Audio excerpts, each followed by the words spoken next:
Hello guys, welcome to my YouTube channel Maddy math classes. तो आज जो हम बात करने वाले हैं हमारे पास क्लास 11th का जो भाई चैप्टर फर्स्ट है बिजनेस स्टडीज का, उसके बारे में बात करेंगे। तो पहला जो चैप्टर हमारे पास है भाई जो है nature and purpose of business. भाई सबसे पहले ना हम इसमें देखते हैं कि सबसे जो पहला टॉपिक हमारे पास है इसको बोलते हैं economic and non economic activity. हमें पहले पता होना चाहिए भाई कि इकोनॉमिक एक्टिविटी क्या होती है और जो नॉन इकोनॉमिक एक्टिविटी है वो क्या होती है। देखो भाई, नॉर्मली बोले इकोनॉमिक एक्टिविटी वो सारी होती है जो हमारे पास पैसों से रिलेटेड होती है, और नॉन इकोनॉमिक एक्टिविटी जो पैसों से रिलेटेड नहीं होती। तो देखो भाई, मेरे पास पहला है, सबसे पहला करेगी दोस्त activity whose objective is to earn money, उसको बोलते हैं इकोनॉमिक एक्टिविटी। अगला मेरे पास है दोस्त activity whose aim is not to earn money, उसको बोलते हैं नॉन इकोनॉमिक एक्टिविटी। ठीक है, लेकिन ये क्यों होती है? But to satisfy social social psychological and emotional needs. ठीक है, हम जैसे मान लो कि इसका एग्जांपल मान लो लव हो गया, सिंपैथी हो गया। ठीक है, इस तरीके से इसके जो एग्जांपल है भी, जैसे पीपल वर्क इन फैक्ट्री, जो लोग हैं फैक्ट्री में काम करते हैं, तो अब उसके लिए क्या होता है भाई, उन्हें पेमेंट मिलती है, ये चीज़। लेकिन अगर हम बात करते हैं house wife cooking for food, food for her family, अगर वो अपनी फैमिली के लिए क्या खाना बना रही है, ठीक, तो उसमें किन बातों को देख सकते हैं भाई, वो वाली बात पड़ती है। ठीक है, अब देखो हमारे पास जो उसके आगे है, जैसे a teacher teaching his daughter at a home. ठीक है, एक जो टीचर है भाई वो क्या है कि अपनी बेटी को एक तरह से मान लो जो भी ड्राइंग वगैरह अपने घर पे पढ़ा रहा है, तो उसको हम क्या ही बोल सकते हैं, नॉन इकोनॉमिक एक्टिविटी के अंदर आ जाएगा। अगली बात करते हैं, बस अगला मेरे पास भाई कंसेप्ट ऑफ बिजनेस है। ठीक है, तो सबसे जो मेरे पास पहला है, कह रही कि business refers to those economic activity involving the purchase, production and बोल सकते हैं एंड और sale of goods and services with the motive of earning profit by satisfying human needs in society. भाई इसका मेरे पास सिंपल सा मतलब है कि बिजनेस के बारे में, बिजनेस एक मेरे पास ऐसी इकोनॉमिक एक्टिविटी हो जाती है जिसके अंदर भाई परचेस होता है, परचेस है, प्रोडक्शन है, और जो सेल्स है। ठीक है, और वो किसका भाई, गुड्स का या फिर सर्विस का। ठीक है, ये वाली बातें पड़ती है। अब देखो उसके बाद अगला मेरे पास है भाई कि इसके जो कैरेक्टर किट्स है, मतलब नॉर्मली बोले कि बिजनेस किस किस को बोलते हैं, कौन कौन से काम बिजनेस है, कौन कौन से काम बिजनेस नहीं है। सबसे पहला एन इकोनॉमिक एक्टिविटी होनी चाहिए। अब देखो भाई, ध्यान रख के चलना, बिजनेस हमें हमेशा हमारे पास है कि इकोनॉमिक एक्टिविटी होनी चाहिए। कोई सा भी ऐसा बिजनेस जो इकोनॉमिक एक्टिविटी के अंदर नहीं आता, उसको हम बिजनेस नहीं बोल सकते। भाई दूसरा करिए प्रोडक्शन, और जिसको बोलते हैं procurement of goods and services. देखो इसका सिंपल सा मतलब है, हमें ना जो भी बिजनेस चला रहे हैं there should be production of goods and services. ठीक है, बोल सकते हैं कि भाई वहाँ पे या तो गुड्स और सर्विसेज प्रोवाइड किए जा रहे हो। ठीक है, जैसे मान लो कि गुड्स में तो बता रखा है मैंने, सर्विस में मान लो कि ट्रांसपोर्टेशन हो गया, बैंकिंग, इंश्योरेंस, ये सारे सारे हो सकते हैं। अगला भाई मेरे पास है सेल और exchange of goods and services. भाई ये मेरे पास अगला एक बहुत ही इंपॉर्टेंट फैक्टर है कि हम किस चीज़ को बिजनेस बोल सकते हैं। फिर नेक्स्ट मेरे पास है dealing in goods and services at regular basis. भाई ध्यान रख के चलना, अगर रेगुलर बेसिस पे हमारे पास डीलिंग चल रही है गुड्स एंड सर्विसेज में, तो उसको बिजनेस बोलेंगे, अदरवाइज हम उसको बिजनेस नहीं बोल सकते हैं। अगला मेरे पास है प्रॉफिट अर्निंग। भाई प्रॉफिट अर्निंग का मतलब है कि एक जो बिजनेस है it must have always earn profit. अगर भाई देखो कभी कभार क्या है कि बोल सकते हैं लॉस होगा, लेकिन एक जो बिजनेस है वो बिना प्रॉफिट कमाए जिंदा नहीं रह सकता। ठीक, अगला अनसर्टेनिटी अनसर्टेनिटी ऑफ रिटर्न है। भाई ध्यान रख के चलना, इसमें कह रहे हैं कि every business invest money with the objective of earning profit, but the amount of profit earn may be very. ठीक है भाई, अलग अलग प्रॉफिट हो सकता है। जैसे मान लो कि अब मेरा एक बिजनेस है, ठीक है, मैं उसमें 10,000 रुपये लगा रहा हूँ। 10,000 हो सकता है मेरे पास भाई हर महीने का मेरे पास 5,000 रुपये आ जाए, लेकिन मेरा एक दोस्त है उसने 10,000 लगाया, वो भाई मान लो कि 10,000 के 10,000 कमा रहा है, या फिर मान लो 20,000 रुपये कमा रहा है, इस तरीके से। तो वेरी कर सकता है, अलग अलग हो सकता है। ठीक है, उसके बाद also there is always a possibility of losses. भाई लॉस भी हो सकता है। अगला मेरे पास एलिमेंट ऑफ रिस्क। भाई जितने बिजनेस है वो सारे सारे अनसर्टेन होते हैं। ठीक है, और इसमें भाई हमारे पास है कि कोई भी कंट्रोल नहीं होता ओवर सर्वल फैक्टर। ठीक है, कुछ कुछ फैक्टर ऐसे हैं जिसके ऊपर हमारा कंट्रोल नहीं होता, तो बोल सकते हैं एलिमेंट रिस्क हमेशा होता ही होता है। भाई अगर हम अगली बात कर दें, यहाँ मेरे पास है comparison of business, profession and employment है। तीन चीज़ें मेरे पास आती है। सबसे पहला भाई बिजनेस की बात करते हैं, इसमें मान लो कि मेरे पास पहला फिशिंग का बिजनेस हो गया, मैन्युफैक्चरिंग गुड्स हो गया, माइनिंग का हो गया। भाई देखो फिशिंग का सबको मतलब पता ही है, मछली वगैरह जो करते हैं ना, वो सारी सारी चीज़ें। नेक्स्ट मेरे पास है मैन्युफैक्चरिंग गुड्स। ठीक, किसी भी सामान को बनाना, नेक्स्ट मतलब माइनिंग, भाई माइनिंग मतलब गड्ढे वगैरह खोद के धरती के अंदर से कोई ना कोई सामान निकालते रहना, ठीक है, जैसे कोयला निकालना, ये सारा सारा। अगला वैसे प्रोड्यूसिंग और सेलिंग ऑफ इलेक्ट्रॉनिक गुड्स, ठीक है, कोई ना कोई से इलेक्ट्रॉनिक गुड हो सकते हैं। फिर अगला वैसे बैंकिंग, भाई बैंकिंग भी वैसे एक बिजनेस के अंदर आता है। अगली बात करते हैं प्रोफेशन का, मतलब है जैसे मान लो कि डॉक्टर हो गया, ठीक है, लॉयर हो गया, अकाउंटेंसी का हो गया, मान लो कि जो सीए वगैरह होते हैं वो। फिर नेक्स्ट के पास है एम्प्लॉयमेंट की बात करते हैं, तो मेरे पास पहला है वर्कर, ठीक है, एम्प्लॉय, और अगला है सेल्समैन, ठीक है, तो ये सारे सब मेरे पास कहते हैं भाई एम्प्लॉयमेंट के अंदर आ जाते हैं। देखो भाई अगला मेरे पास है, बात करते हैं कि business refers to purchase, production and और sale of goods and services with the objective to earning profit. भाई बिजनेस का मतलब ही क्या होता है, हम परचेज कर रहे हैं, ठीक है, उसको प्रोडक्शन कर रहे हैं, उसके बाद ना उसमें सेल वगैरह करके जो भी उसमें जो प्रॉफिट वगैरह आ रहा है, ठीक है, तो हम उससे क्या बोल देंगे बिजनेस। नेक्स्ट मेरे पास है प्रोफेशन, तो कह रहे हैं प्रोफेशन इंक्लूड्स दो activity which require special knowledge, भाई जिसके लिए क्या है स्पेशल नॉलेज होना जरूरी है, and skill in the occupation. भाई मान लो कि मैं डॉक्टर हूँ, ठीक है, तो अब नॉर्मली बोले भाई अगर डॉक्टर बनते हैं तो उसके पास क्या स्पेशल नॉलेज होती है। अगला मेरे पास है एम्प्लॉयमेंट, तो भाई क्या रहेगी, employment refers to the occupation in which people work for other and get remuneration. देखो भाई एम्प्लॉयमेंट क्या होता है, जिसमें एक जो इंसान है वो दूसरों के लिए काम करता है, उसके बाद उसको पैसे मिलते हैं। तो मैं डिफरेंस पढ़ लेना भाई, ठीक है, जैसे ये डिफरेंस ना ज़्यादा आ जाते हैं तीन में से किसी दो के बीच में, ठीक है, आ जाता है आराम से। फिर नेक्स्ट मेरे पास है इसका ना, अगर तुम्हें स्क्रीन शॉट लेना ले लो, ठीक, जैसे मान लो कि यहाँ मेरे पास है पहले इसका स्क्रीन शॉट, ठीक, उसके बाद अगर तुम्हारे पास है इसका स्क्रीन शॉट, ठीक। अगली चीज भाई हम बात करते हैं ऑब्जेक्टिव ऑफ बिजनेस, तो मेरे पास वही करें the objective of business means to purpose for which a business is stabilise and carried on. भाई सबसे पहले बात करते हैं भाई बिजनेस का ऑब्जेक्टिव होता है वो किस चीज़ के लिए बना है और उस चीज़ को आगे समय तक लेके जाए। उसके बाद proper selection of objective is essential for the success of business. भाई किसी एक बिजनेस का सक्सेस होने के लिए उसमें हम जिस चीज़ में काम कर रहे हैं उस चीज़ का सिलेक्शन करना बहुत ही ज़्यादा इंपॉर्टेंट होता है। अगर हम बिना सोचे समझे किसी भी चीज़ में बिजनेस करते हैं तो हमें क्या लॉस होता है और बिजनेस बंद हो जाता है। अगला मेरे पास है भाई the businessman always have multiple objective. भाई बहुत सारे ऑब्जेक्टिव होते हैं, तो करें ऑल ऑब्जेक्टिव में भी क्लासिफाइड अंडर, ठीक है। पहले मेरे पास है इकोनॉमिक ऑब्जेक्टिव, दूसरा मेरे पास है सोशल, ठीक है, तो एक हमारे पास इकोनॉमिक है, दूसरा मेरे पास सोशल ऑब्जेक्टिव है। तो जैसे मान लो अगर हम इकोनॉमिक की बात कर दें तो इकोनॉमिक ऑब्जेक्टिव क्या होते हैं, अर्निंग प्रॉफिट, ठीक है, मतलब पैसा कमाना, अगले में से मार्केट स्टैंडिंग, हमारा मार्केट में बहुत ही पहचान हो, इनोवेशन, भाई हम उन्नति करते रहे, ऑप्टिमम यूटिलाइजेशन ऑफ रिसोर्सेज, जो पैसा हमने लगाया है, ठीक है, जो पैसा हमने लगा रखा है उसका क्या बहुत ही अच्छा यूज हो। फिर अगला में से इम्प्रूविंग प्रोडक्टिविटी, भाई प्रोडक्टिविटी इंप्रूव करने का मतलब है जैसे मान लो कि पहले मैंने 10,000 रुपये लगाए थे, ठीक है, इससे मैं 500 गुड्स बना रहा था, ठीक, अब मैं दोबारा वही बोलता हूँ कि मैंने 10,000 रुपये लगाए लेकिन मैं से मान लो कि 1,200 गुड्स बना रहा हूँ, तो इसको बोलते हैं प्रोडक्टिविटी बढ़ जाना। सेम अमाउंट हमारे पास है, उसी सेम अमाउंट में हम क्या करते हैं जब अपने प्रोडक्शन को बढ़ा लेते हैं उसी को बोलते हैं प्रोडक्टिविटी का बढ़ना। अगला सोशल ऑब्जेक्टिव की बात करते हैं भाई मेरे पास है quality goods and services at a fair price. भाई बहुत ही देखो कभी भी ना अगर तुम मान लो किसी दुकान पे जाते हो, उस दुकान पे अगर तुम्हें क्वालिटी वाला गुड्स ठीक ठाक प्राइस में मिल जाए तुम क्या ले लेते हो, लेकिन अब मान लो कि तुम्हें क्वालिटी भी नहीं मिल रही और प्राइस भी बहुत हाई है तो तुम वहाँ पे नहीं जाते हो। अगला मेरे पास है जिसको बोलते हैं अवॉइडेंस ऑफ, भाई इसको बोलते हैं anti social and unfair fraud practice, ठीक है, हम बोल सकते हैं कि भाई मेरे पास ना हमें ना फ्रॉड वगैरह नहीं करना चाहिए कस्टमर के साथ।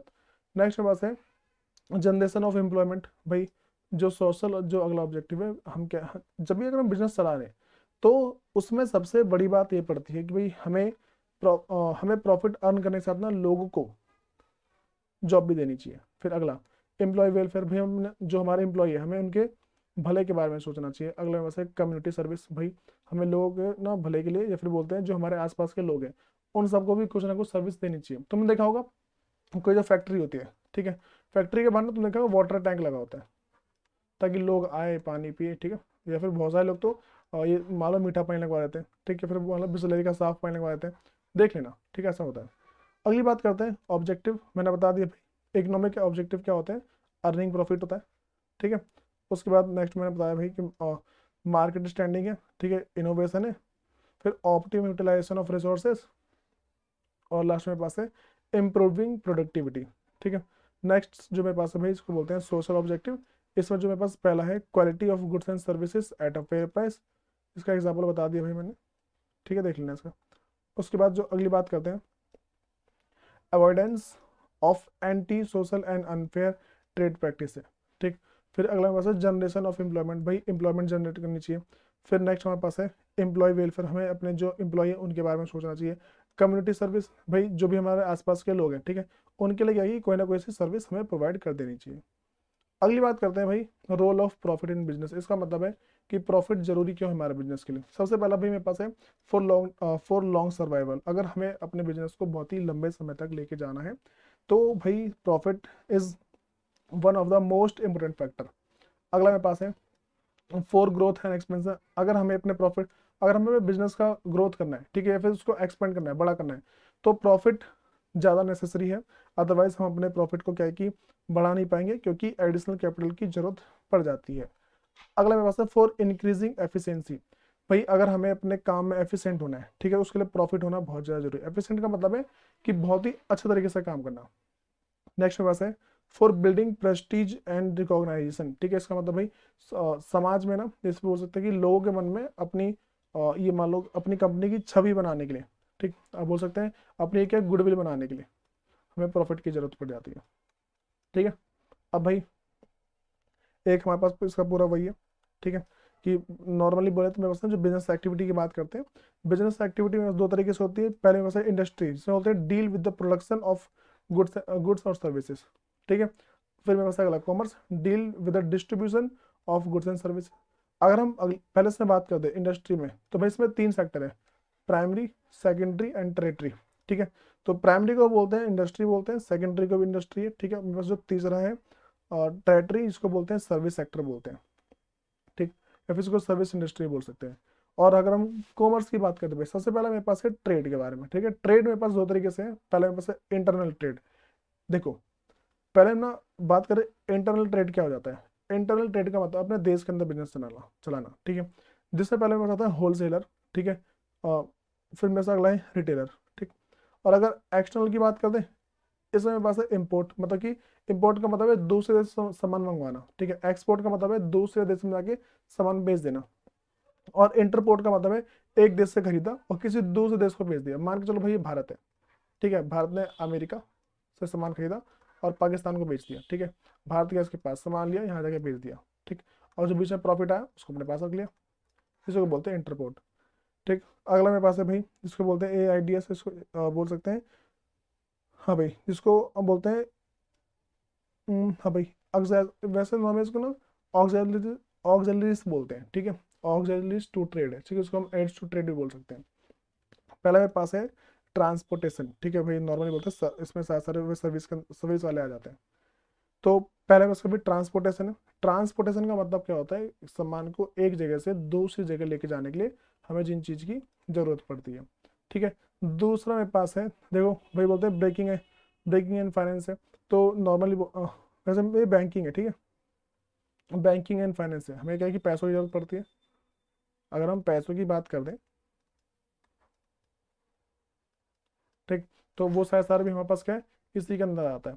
फिर अगला मेरे पास है इंश्योरेंस, भाई कोई भी कंपनी बिना इंश्योरेंस के नहीं चलती। इन केस अगर कंपनी में कोई सा भी लॉस होता है तो भाई उससे बचने के लिए ये बहुत ही ज़्यादा जरूरी हो जाता है। अगला मेरे पास है वेयर हाउसिंग, वेयर हाउसिंग भी इसी के अंदर आता है। वेयर हाउसिंग का मतलब क्या होता है, जो हमने गुड्स वगैरह प्रोड्यूस कर लिए हैं, अब उनकी रखवाली कैसे की जाए। लास्ट में बस अभी एडवर्टाइजिंग, मतलब एडवर्टाइजिंग बोल सकते हैं।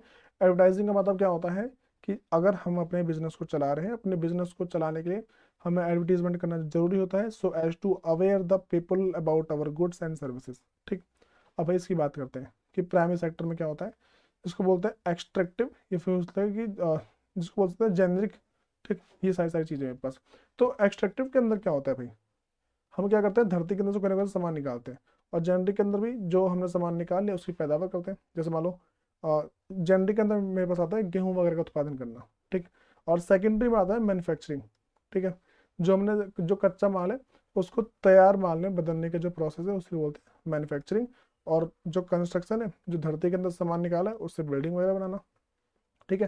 भाई नॉर्मली अगर तुम ना इन सबको पढ़ते हो, ठीक, तो तुम्हें सारी की सारी बात समझ में आ जाएगी मेरे पास क्या क्या चीज़ें होती है, कौन कौन चीज़ें होती हैं, ठीक। अगला मेरे पास ये वाला हो गया, ठीक है, मैन्युफैक्चरिंग के बारे में बता दिया, ये सारे सारे, ठीक है। हल्की सी रीडिंग मारोगे ना समझ में आ जाएगा सारा सारा। फिर भाई कॉमर्स के बारे में मैंने अभी बताया कि भाई कॉमर्स में क्या क्या चीज़ आ जाती है, ठीक है। और फिर अगली बात करते हैं भाई, देखो जिसमें पास है कि इसमें क्या क्या चीज़ें होती हैं, ठीक। तो बोलते हैं the function of commerce are as follow. भाई जो फंक्शन है वो कैसे काम करता है, ठीक। हल्के सा इसको ना बस में रीडिंग मारनी है, रीडिंग मार के समझोगे आराम से समझ में आ जाएगा। भाई इसकी ना एक ना डिटेल वीडियो ना बड़ी बनी हुई है पहले से ही, ठीक। डिटेल वीडियो पहले से बनी हुई है, इसलिए इसका ना कुछ ज़्यादा वन शॉट किया मैंने। उसके बाद अगली बात करते हैं भाई, मेरे पास ना commerce include to type of activity, ठीक है। पहले मेरे पास वही ट्रेड है, ठीक है। ट्रेड में बस वही इंटरनल ट्रेड आता है, ठीक। इंटर ट्रेड में तीन है, होलसेलर, ठीक, और रिटेलर ट्रेड है, और मेरे पास जो अगला जो है, ठीक है, इसको बोलते हैं एक्सटर्नल ट्रेड। तो इसमें मेरे पास इम्पोर्ट ट्रेड आ जाएगा, इम्पोर्ट के बाद अगला मेरे पास एक्सपोर्ट आएगा, फिर जाके आएगा इंटरपोर्ट, ठीक। फिर जो मेरे पास जो ऑक्सिलरीज टू ट्रेड है, ठीक है, ऑक्सिलरीज टू ट्रेड, इसको बता दिया all those activity which help in removing various hindrance which are connected with the production and distribution of goods are called auxiliaries to trade. भाई देखो हिंड्रेंस का मतलब जो भी समस्या आ सकती है, ठीक है। हिंड्रेंस का मतलब है उसका भाई समस्या, कोई सी समस्या वगैरह आएगी तो उसको बोल सकते हैं हिंड्रेंस, ठीक है। भाई इससे बैंकिंग वगैरह बारे में बता दिया मैंने। अब अगली बात करते हैं भाई नेचर ऑफ बिजनेस रिस्क। भाई अगर हम बिजनेस कर रहे हैं तो उसके अंदर risk is one of the most important factor, ठीक है। मैंने बोलता भाई जो बिजनेस है बिना रिस्क के कभी चलता नहीं है। तो सबसे पहले मेरे पास है कि business risk arise due to uncertainties. भाई देखो अनसर्टेनिटी मतलब है जिनके बारे में पता नहीं होता। अनसर्टेनिटी का एक ही मतलब निकल के आ रहा है, जिनके बारे में पता नहीं है उसी को हम क्या बोलते हैं, अनसर्टेनिटी, अनसर्टेनिटीज बोलते हैं। सबसे पहला lack of knowledge of what is going to happen in the future create uncertainty in business, ठीक है। भाई बिजनेस देखो फ्यूचर में क्या होने वाला है हमें पता चलता नहीं है, लेकिन कुछ कुछ अंदाजा लगा सकते हैं। तो कह रहे it may be due to natural calamities, ठीक है, किसी वातावरण की घटना के कारण, मान लो कि आंधी तूफान बाढ़ ये सब आ गया, ठीक है, या फिर change in the demand and price, या फिर बोल सकते हैं स्ट्राइक एटसेट्रा, ठीक। अगर ना जो डिमांड वगैरह में समय कमी आ जाए तो फिर भाई दूसरा जो मेरे पास पॉइंट है, risk is an essential part of every business, ठीक है। तो वही कह रहे कि no business can avoid risk although the amount of risk may be vary from business to business, ठीक है। एक बिजनेस के लिए जो रिस्क छोटा है वही रिस्क किसी बिजनेस के लिए बड़ा हो सकता है। तो नेक्स्ट मेरे पास है risk can be minimise but can not be eliminated. देखो रिस्क को कम कर सकते हैं लेकिन पूरा खत्म नहीं कर सकते। नेक्स्ट मेरे पास है degree of risk depends mainly upon the nature and size of business. भाई सबसे बड़ी बात यहाँ पे कह रहे हैं कि जो कितना रिस्क है ये सारा सारा डिपेंड करता है मेरे पास नेचर कैसा है बिजनेस का और साइज कैसा है बिजनेस का, ठीक है, इस पर डिपेंड करता है वो। फिर उसके आगे जो मेरे पास है कि प्रॉफिट, हाँ भाई profit is the reward of risk taking. भाई ध्यान रखे चलना कि अगर कोई भी इंसान रिस्क ले रहा है तो उसको कुछ ना कुछ प्रॉफिट चाहिए होता है। तो वही कह रही है business gets profit as return for undertaking risk, ठीक है। अगर वो रिस्क ले रहा है तो उसके लिए उसको प्रॉफिट भाई एज अ रिजल्ट चाहिए होता है। अगली बात करते हैं कॉजेज ऑफ बिजनेस रिस्क, ठीक है। ऐसे कौन कौन से कारण हैं जिस चक्कर में हम वापस कहें कि बिजनेस रिस्क उत्पन्न होते हैं, ठीक है। सबसे पहला नेचुरल कॉजेज, जैसे मान के चलो कि human beings have a little control over natural activity, natural calamities. भाई जो भी पर्यावरण में जो चीज़ हो रही ना उन सबके ऊपर क्या है कि बहुत ही कम कंट्रोल होता है इंसानों का। जैसे मान लो फ्लड है, अर्थक्वेक है, इन सब पर हमारा हमारा कंट्रोल क्या है, नहीं है। अगला मेरे पास है भाई ह्यूमन कॉजेज। भाई देखो हो सकता है कि जो लोग हैं जो एम्प्लॉय है वो क्या है स्ट्राइक पे आ जाए, ठीक है, या फिर जैसे मान लो कि केयरलेसनेस, फिर बोल सकते हैं नेग्लिजेंस ऑफ एम्प्लॉय, ठीक। जो एम्प्लॉय है अगर सिंपल सी बात बोले एम्प्लॉय वगैरह अगर केयर नहीं करते अपने बिजनेस की, या फिर मान लो कि जहाँ पे काम करें वहीं केयर नहीं करते तो बिजनेस ठप हो जाता है। अगला में बात है भाई स्ट्राइक हो, अगर बिजनेस जो जो लोग हैं स्ट्राइक कर ले, ठीक है। अब तो इस तरीके से ना ऐसी बहुत सारी चीज़ें हैं भाई जिसके कारण से हमारा बिजनेस क्या है आराम से डूब सकता है, ठीक है। ये सारे सारे रिस्क होते हैं। फिर थर्ड मेरे पास है इकोनॉमिक कॉजेज। भाई जैसे मान लो कि fluctuation in demand and price. भाई अगर डिमांड और प्राइस में दिक्कत आती है ना तो क्या है कि जो उसी को बोलता है इकोनॉमिक कॉजेज, ये भी मेरे पास एक कॉजेज है। फिर नेक्स्ट मेरे पास है फिजिकल कॉजेज, जैसे मान के चलो कि कोई सा मैकेनिकल डिफेक्ट आ गया, किसी मशीन में डिफेक्ट आ गया, इस कारण से भी हमारा बिजनेस रुक सकता है। और भाई अदर कॉजेज में कुछ भी आ सकता है, जैसे मान लो कि पॉलिटिकल डिस्टर्बेंस बोल सकते हैं, ठीक है। या फिर फ्लक्चुएशन इन एक्सचेंज रेट। भाई जो हमारा एक्सचेंज रेट है जो जैसे मान लो कि हमारे देश का जो पैसा है ना, जैसे मान लो कि मैं ऐसा बोल रहा हूँ कि जो इस टाइम ना 80 के बराबर मान लो $1, ठीक है, $1 के 80 रुपीज़ के बराबर है। तो अगर हम $1 देते हैं वो 80 के बराबर है भाई। इन फ्यूचर हो सकता है कि हमारे पैसे की वैल्यू और घट जाए फिर बढ़ जाए। तो एक्सचेंज रेट जब ना कम होते हैं उस कारण से भी मेरे पास का इफेक्ट पड़ता है। अगला, हम अगली बात करते हैं स्टार्टिंग और बिजनेस, इसको बोलते हैं बेसिक फैक्टर। सबसे पहला भाई ध्यान रखना चाहिए कि हमें अगर बिजनेस स्टार्ट करना है तो हमें किन किन चीज़ों का ध्यान रखना चाहिए। तो कह रहा है selecting the line of business, सबसे पहले हमें बिजनेस की लाइन सेलेक्ट करनी होती है, ठीक है। The first thing to be decided by the entrepreneur is the line and the type of business to be undertaken. भाई वो किस लाइन में जाना चाहता है, ठीक है, ये सारी बात बहुत ज़्यादा क्लियर होनी चाहिए। सबसे पहले मेरे पास है स्केल और साइज ऑफ बिजनेस। तो after deciding the line of business, जब हम लाइन डिसाइड कर लेते हैं तो फिर after deciding the line of business the businessman must decide whether he wants to set up large scale और स्मॉल स्केल बिजनेस, ठीक है। या तो भाई बड़ा सा बिजनेस सेटअप करेगा या फिर छोटा सा बिजनेस सेटअप करेगा। अगला मेरे पास है choice of form of business organisation, ठीक है। तो मैं उसका भाई इसको बोल सकते हैं जो बिजनेस ऑर्गेनाइजेशन है उसमें ना क्या क्या चॉइस है। तो भाई कह रहा है कि the next decision must be taken is to finalize the form of business, that means to set up sole proprietorship, मतलब कि अकेला मालिक बनेगा, या फिर पार्टनरशिप, ठीक है, मतलब कि किसी के साथ पार्टनर है, या फिर जॉइंट स्टॉक कंपनी, मतलब किसी एक कंपनी के साथ जुड़ के अपने बिजनेस को चलाएगा, ठीक है भाई। अगला मेरे पास है जब ना दो बार डिसाइड हो गई, फिर लोकेशन ऑफ बिजनेस। भाई अगर लोकेशन गलत जगह है, ठीक, तो भाई बहुत ही दिक्कत आती है। लोकेशन ऐसी जगह होनी चाहिए जहाँ पे अवेलेबिलिटी होनी चाहिए किसी रॉ मटेरियल आसानी से मिल जाए, पावर बिजली आसानी से मिल जाए, लेबर मिल जाए, बैंकिंग या फिर ट्रांसपोर्टेशन वगैरह आसानी से मिल जाए। फिर अगला मेरे पास है फाइनेंशियल रिक्वायरमेंट। भाई पैसों की जरूरत बहुत ज़्यादा होती है, ठीक है। सबसे पहले मेरे पास क्या भाई दो तरीके की कैपिटल होनी चाहिए। एक मेरे पास है वर्किंग कैपिटल, देखो एक तो मेरे पास फिक्स असेट्स है, दूसरा मेरे पास है वर्किंग कैपिटल। तो फिक्स असेट्स या फिर जो बोल सकते हैं वर्किंग कैपिटल, इन दोनों को खरीदने के लिए हमारे पास क्या है कि पैसा होना चाहिए, और इसके लिए मेरे पास एक प्रॉपर प्लानिंग भी होनी चाहिए। फिर अगला मेरे पास है फिजिकल फैसिलिटीज। भाई इसका मतलब है कि include machinery, equipment, building etcetera, भाई इन सब की फैसिलिटी फिर करनी होती है।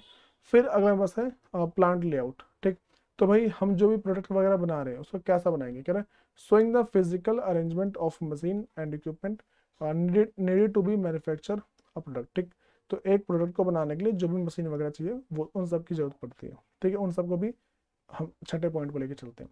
जो मेरे पास सेवन्थ पॉइंट है मेरे पास है कॉम्पिटेंट एंड कमिटेड वर्कफोर्स। भाई जो भी वर्कफोर्स है ना उन सबको लेके चलना होता है, जिससे कह रहे हैं कि the entrepreneur must find out the requirement of skilled and unskilled worker and managerial staff to perform various activity. भाई हमें पता लगाना कि कौन कौन से स्किल्ड है, कौन कौन से अनस्किल्ड वर्कर है, ठीक। उन सबको क्या है कि मैनेज करना होता है। फिर मेरे पास है टैक्स प्लानिंग। अगर हम बिजनेस चला रहे तो भाई टैक्स हमें भरना जरूर होता है, ठीक है, और अब टैक्स भरेंगे उसकी टैक्स प्लानिंग करनी होती है, ठीक है। फिर मेरे पास अगला है कि सेटिंग अप द एंटरप्राइजेस। जब ये सारा सारा काम हो जाता है तो कुछ कुछ फॉर्मेलिटीज़ के साथ, ठीक है, जिसको बोलते हैं कंप्लीटिंग लीगल फॉर्मेलिटी। तो जैसे ही ये सारी फॉर्मेलिटी कंप्लीट हो जाती है तो बिजनेस का सेटअप हो जाता है। सुनो भाई, तो मैं करना क्या है, इससे ना पहले मैंने एक वीडियो बनाई है इससे पहले चैप्टर की, ठीक। जो चैप्टर पहला है इसकी मैंने एक वीडियो बनाई है, तो मैं उस वीडियो को पहले देख लेना है, उसके बाद जाके इसको थोड़ा देखना है, बहुत फायदे में रहोगे, ठीक।